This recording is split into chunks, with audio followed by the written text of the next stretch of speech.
All right, let's get right into it. Japan getting its first female prime minister is, obviously, a huge deal, a major historical moment. But the real story here isn't what you might think. It's not really about some grand legal battle that was won. It's about something way more subtle, and honestly, a lot more interesting. So, to get to the heart of it, let's just start with one simple question. To make this happen, what specific law or constitutional amendment had to be changed? What legal wall had to be knocked down? The answer? Absolutely nothing. Not a single word. Not one comma in the legal code had to be altered. And that one fact, right there, is the key to understanding this entire story. And that brings us to our first section. You see, the most incredible part of this first is that the path was legally there the whole time. The system itself didn't change at all. What changed was how the system was used. I mean, if you actually pull up the core legal documents, the Constitution, the Diet Law, the Cabinet Law, the whole shebang, you will not find any mention of gender. It's just not a factor. Legally speaking, a woman could have become prime minister at any point since the end of the war. The process is crystal clear and has been for decades. The Diet designates the prime minister, and then the emperor formally appoints them. The rules are all laid out. There was no need for any special laws or last-minute decrees because the exact same legal machinery that has chosen every single prime minister was used right here. So the real takeaway is this. The reason it took so long to see a female prime minister was never about legal or institutional barriers. Nope. It was a product of all the unwritten stuff, political traditions, party culture, and the internal power games. Which leads us perfectly to the real story, these invisible walls. If the law was never the problem, then what was? This slide just lays it out so clearly. On one side, you've got the legal path. It's been wide open forever.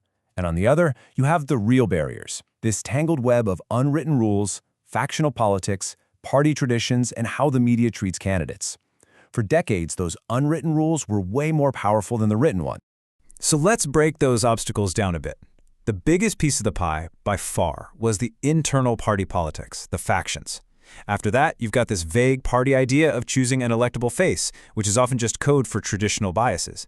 Then, there's the fact that women have historically had fewer pathways to the top jobs, and finally, they just get hit with way more intense and unfair media scrutiny than the guys do. So what happens when someone finally manages to break through all those invisible walls? Well, you get a domino effect, and it starts inside the world of politics itself.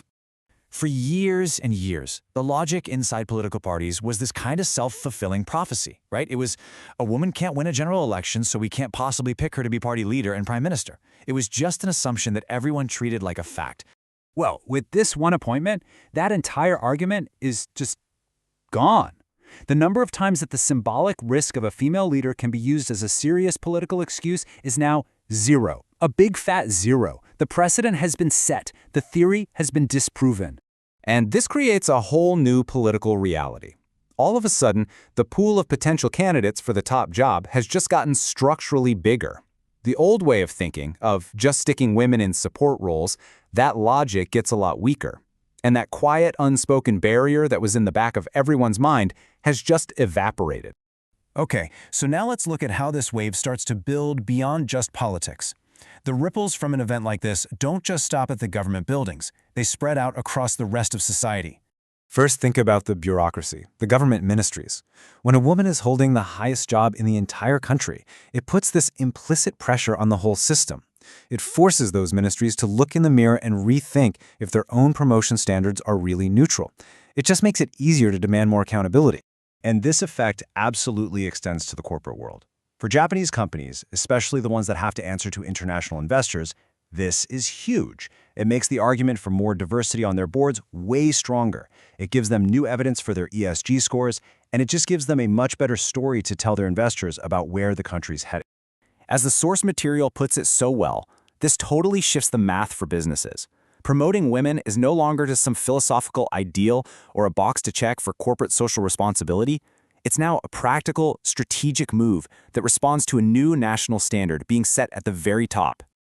Okay, so after looking at all these ripple effects, what is the real, lasting significance of this moment? What's the final takeaway?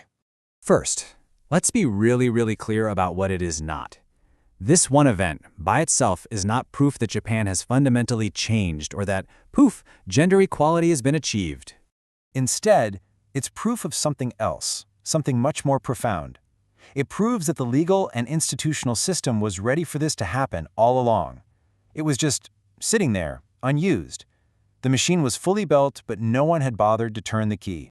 So let's just nail this down. This is not the result of some special treatment or a legal exception. It is a visualization of a system that was always capable of this.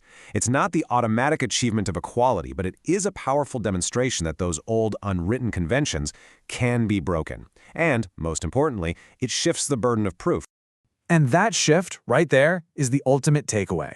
For decades, the default question was always, why can't a woman be prime minister? And people would have a whole list of unwritten reasons. But now, the script has been completely flipped. The new default question for any future candidate in any top job has become simply, why not?